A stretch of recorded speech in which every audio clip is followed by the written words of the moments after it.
Hey, what's up, you guys? I've been meaning to make this video for a long time, actually over a week. I said to my friends I was going to do a recap video on just about every single tournament that I went to this year. So here's my recap video for Shasta. I know it's late, and gosh, I forgot the mic in my boat, so I apologize. The audio might be a little off on this one. So Shasta didn't really go the way I planned. I finished 72nd, I think, 72nd, which is out of the money, but I got some points, and yeah, you know, it happens. You can't get a check every time, I guess. You know, going into that event, I was really excited. I hadn't been there since last year Wild West tournament. You know, going there, I just had all these expectations and what I was going to have to catch, and little did we know that the leader was going to just totally destroy the whole field and catch huge giant fish, bigger than we've probably ever seen in tournaments up there. Yeah, definitely the biggest 5-bag that I've ever seen there. Gosh, Alex Nipas, I mean, just crushed them so big. It was compared to, like, if you're at Clear Lake catching 25 pounds, the leader would be catching 40 pounds a day. That's how of a margin he had on us, I think. Basically, yeah, I wasn't on that bite. So you know, I started my practice. I went out and ran up the back of the pit arm. If you guys aren't really familiar with Shasta, it's a huge lake. It's really hard to cover in 2 days. So I just ran up back of the pit arm, fished stuff I usually fish.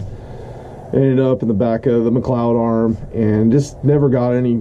I'd actually weighed my biggest one, and I think it was a 1.89. And I had other spotted bass lakes. That's a decent fish, but there, you know, you needed at least 2 pound plus or so. Day one, you know, I wasn't on them, man. I threw the whole book at him. I fished all my stuff that I usually do. Day two, I went up the Sacramento arm and I started running my stuff that I usually do right away. I think my first fish was over 2 pounds. And let me just say this: at Shasta, you can catch 20 to 60 fish a day. So you're just going through little keepers here and there. But my first bite in the Sacramento arm was a 2-pounder. And I ran all the way up the sack, found some fish back there, had a couple 4-pounders in practice on the day before the tournament, shook off a big largie right at the boat that ate a nice swim bait, and I found a whole bunch of nice fish all in that 2-pound, I don't know, right around 2 pounds in the same area, and I decided that's where I'm going to fish. So I knew it was going to be crowded in that area. It's kind of a community hole, and that was what I was dealt with. So, you know, I was hoping for an early draw. Of course, I get almost dead last boat out. So about 146 boats got out before me, and I get there, and I already knew one of my good buddies, Ty, was gonna be in that same area, and I ended up going there, and it was just him and another boat. I was really surprised, even though he was on the good stuff. You know, Ty didn't do any good either, but he did have 11 something that day, and maybe they just weren't biting. You know, I fished hard, fished swim baits, I fished big. I mean, geez, I caught so many fish on the first day. I think I caught over 50 bass on the first day, and pretty much every single bass that I caught was on this rig. It was the Cali G rig, of course, you guys know. But yeah, I mean, they were small ones, large ones. My big fish was almost 3 pounds, a largemouth, and I actually, for the first time in my life, I caught 2 limits of largemouth right away, first thing in the morning. Actually, my first 5 fish were largemouth, which was pretty incredible for that lake, because there's not a lot of them in there. There's spots, but there's a handful of largemouth in there. So I caught them on the rig, about 50 fish throughout the day. I just went for it, swung for the fence. I threw a swim bait and a 7-inch line through bait that I like to throw up there, and I had one good bite on it, and I just missed him. I mean, he pushed it, and I set the hook, and I caught him at the top of the hook set, and he just spit it out. So I come in, and yeah, I have 10.5 pounds. 10.5 pounds on any normal day out there would be good, but no, I was down the field because everyone was catching them.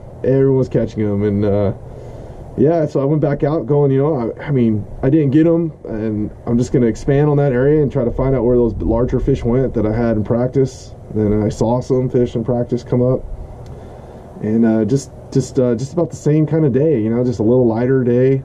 And I picked up one of the fish I weighed in on the day was on a Cinco, and you know, I was throwing just a green pumpkin Cinco, Got a little screw weight in the bottom that matches it, and this really sweet Hayabusa wacky hook right there, razor sharp hook. I mean, you don't even really have to set the hook, you just reel and you caught them.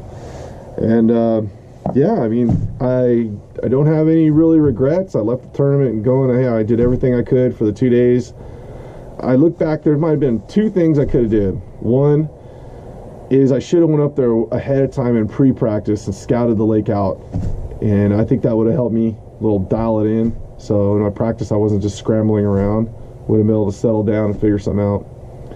2, I think I should have threw more of a shad type Cinco bait before the cutoff, the official cutoff where we couldn't get info. Some of my friends were saying, you know, yeah, just, you know, throw some type of shad Cinco nail rigged, and that's what they were getting their bigger fish on. And I just, you know, I was being stubborn and just like, no, I'll stick to my, you know, normal green pumpkin stuff.